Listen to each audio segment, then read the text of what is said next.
তাবিজ আছে যেখানে শিরক আছে, সেখানে মাজার আছে যেখানে শিরক আছে, কুলক্ষণ সুলক্ষণ আছে যেখানে শিরক আছে, সেখানে তিনবার তিরমিজিতে রাসূল একটা হাদিস বললেন, আত্তিয়ারাতু মিনাশ শিরক, আত্তিয়ারাতু মিনাশ শিরক।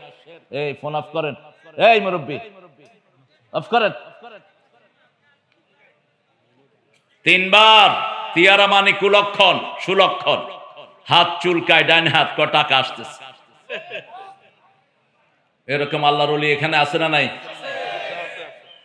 মেয়ের হাত থেকে কিছু পড়ে গেছে, কয় তুই কুলক্ষণা। রাতের বেলায় চুল কাটছে, কয় হায়াত কমে গেল। সকাল বেলায় ছোট ভাই গিয়েছে বড় ভাইয়ের দোকানে 5 কেজি চাউল আনতে, কয় আমি 60 করি নাই, সারাদিন খারাপ যাবে।